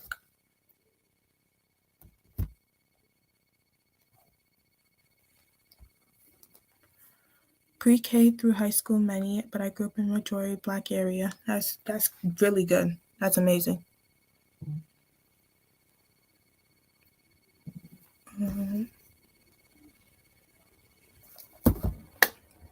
Okay, so I'm gonna move on. But I'm guessing most of you guys that had a reaction felt good about it, or at least had positive reactions. So yeah, Sierra, go ahead and take it away. Thank you so much, Osayi, for that. And thank you to everyone who answered in the chat. I'm just going to jump right into why representation in teachers matter in schools. So In the 2015 to 2016 school year, over 80% of teachers were white and less than 7% were Black, according to the federal data. In an article by Pew Research, statistics show about 79% of U.S. public school teachers identify as non-Hispanic white during the 2017 to 2018 school year. The most recent year for which NCES has published demographic data about them, fewer than 1 in 10 teachers were either 7% Black, 9% Hispanic, or 2% Asian American. So, like Sierra said, it is so evident that we need more diverse teacher representation at our school. The lack of diversity can make students of color feel unrepresented and often unheard. For so long, students of color have been not properly, accurately described, not only in our books that we read, but also in the teachers that we have. So from the books, or from the people who educate us to the books that we read, we have no representation. So this issue is very important to me and Sierra. The reason why we chose it is because we genuinely believe that having a teacher that looks like you, especially as a minority student, can help not only impact you like physically, like help you do better mentally in school, but also help you just be a better person in the long run. So yeah, I don't know. Sierra, do you want to share an experience that you've had in school? If you've had a teacher of color? Yeah. So I personally, can you guys hear me? Yeah. Okay. I live in a roughly POC area, but not many POC teachers or staff members were present due to the unconscious bias when hiring staff members of color. In my 10 years of public school and here in Kent, I've encountered some, but very few teachers of color. The ones that I've encountered make me feel safe, make me feel represented due to the inclusivity and the diversity they bring. And for you, Osai, we've had our conversations and you've told me you don't live in an area with tons of people who are kind of like you. Mm-hmm. But I just want to know, like, what is your experience with that? And can you share that with everyone? Right. So like Sierra said, I do not live in a predominantly white area, but my experiences are kind of different. I grew up in Jersey, so I saw little like transplant people. I saw people from like the Midwest. Like shout out to y'all, because like I know it's hard growing up here, because I moved to Seattle in about the 8th grade, and it was very hard for me. So I think the first time I encountered a teacher of color was in my 7th grade, and basically I was having a really, really bad hair day on my natural. Black girls know the vibe. Like it's just really hard getting up in the morning sometimes doing your hair, and it had rained that morning too, and I had just gone to school. My hair was looking a mess. No, like I didn't have my edges gelled, nothing like that. And I had walked in, and the teacher was like, "Oh my goodness, Osai, I love your hair." And that's the first time I genuinely like felt that, that deep connection. I was like, wow, this teacher actually really does care about me. It was like such a simple, small thing telling me that she loved my natural hair. I was like, wow, this beautiful Black woman. And she also had natural hair, which also made me like feel so appreciated and so loved. So like having that experience just made me kind of like look differently towards like seeing people out. That's how I wanted to see more teachers that look like me in my school system. Unfortunately, I'm a senior now and I still haven't seen that representation in my school, but that's why I'm here to talk to you guys today about like having that representation and making sure that you advocate for yourself and other children that need teachers of color in our school system. So but we're gonna just wrap up really quickly, but all I wanted to say was that we just need to address a few solutions that can help like people or teachers of color be more proactive in school systems today. So number one is putting diversity and inclusivity at the heart of your school. This means that like when you put diversity and inclusivity at the heart of your school, you're able to make each and every single child feel more accepted, feel more heard, and ultimately make all students, not only students of color, but all students in your classroom feel like they can be pushed into an academic world where they are pushed to the limits, or where they can see different people of different backgrounds and know how to act. The second thing is putting students who of color at the main boardroom of teaching, like who's in charge of their classroom. So making sure children are able to have an input on what teachers are in the classroom, what is being taught by the curriculum is so important to me. So yeah, thank you guys so much for listening. And I think Alexis is going to come on now and ask us a few questions. Yeah. Well, I just want to thank you guys so much for, all of the information that you shared with us, and it's really important things to be thinking about. As we close our event, to do a really quick speed round with the interns. What in 3 words or less can you describe your MOK intern experience, starting with Megan? Oh my goodness. I would use inspiring. I have been able to hear so many stories from young activists, but also experienced activists, and also just like-minded, passionate people of color in the greater Seattle area. And I have learned so much from this experience. I would say proud. I am so happy with the work we've done, and I'm just looking forward even more to the rally and the march that's happening tomorrow. Garfield at 11. I hope to see you guys there. And then the last word I would use is fun. I loved getting to spend time with all the other interns and just get to know these amazing people. And I just can't wait to see where this work takes us in the future. Great. Thank you so much, Megan. Osai, 3 words or less intern experience.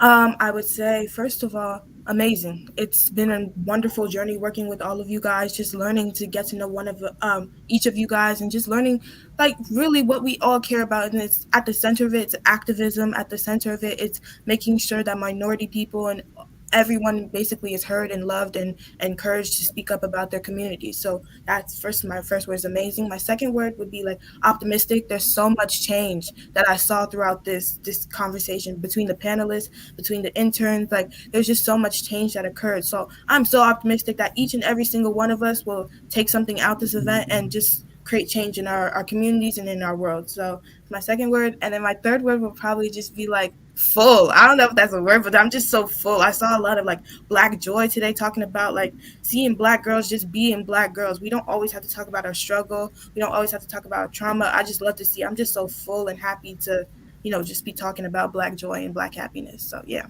Absolutely. Sierra?